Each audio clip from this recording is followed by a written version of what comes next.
حي على الفلاح.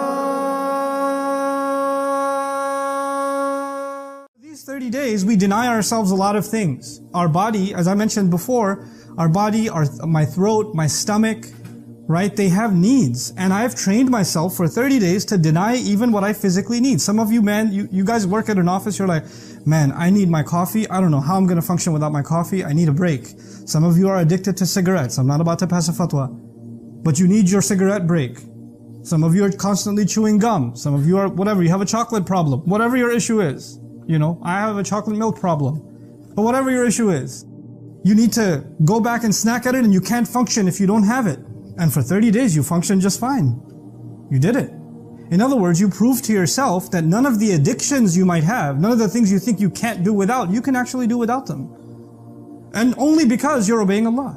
And that's something you thought was impossible, but Allah made that easy. Now you take that forward and you realize there are some things you are engaged in, or I'm engaged in, that may be a disobedience to Allah. And you've told yourself, I can't do without it. I have to do, I'll die if I don't. How can I survive without it? And Allah has already trained you for 30 whole days. Yes, you can.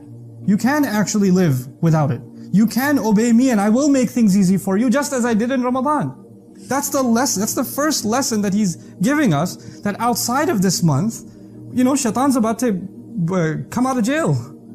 And he's going to hit you hard. Because he knows that you've made a lot of progress. And the more progress a believer makes, the more angry Shaytan gets. So he's going to be more aggressive as soon as Ramadan is over than he's ever been in the entire year.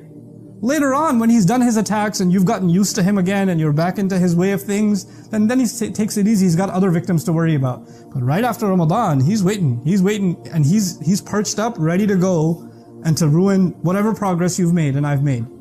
This is his goal. And so part of that, when Allah says, وَلَا يُرِيدُ بِكُمُ الْعُسْرِ, and Allah does not want difficulty for you, is actually the battle we're going to have with Shaytan. Because Shaytan comes to you and says, man, take the easy road. Make life easier for yourself. Every act of disobedience is actually his invitation to make things easy.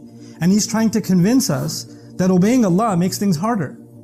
It makes things more difficult. And Allah is saying, believe, right now His influence isn't there. Listen to Allah's words. He's the one who wants things to be easy, and He's the one who does not want things to become difficult. This is the exact opposite of the message that you will feel inside of you when Ramadan is over. When obedience to Allah will start feeling difficult, and disobedience to Allah will start feeling easy.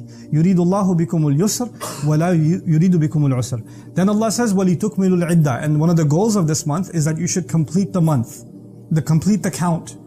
What's the purpose of saying that we should complete the count, these 29 or these 30 days?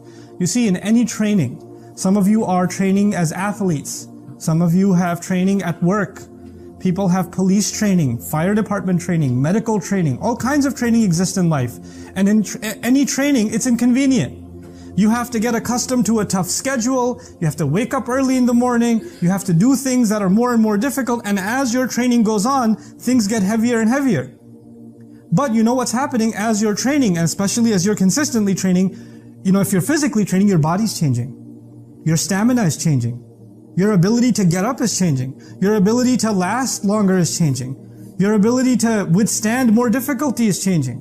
You're able to lift heavier and heavier weights, for example. The purpose of training is to make you stronger. And it is as though Allah Azza wa Jalla is telling us that these 30 days, you have to finish these 30 days of training, because at the end of that training, you'll be strong enough to last the other 11 months.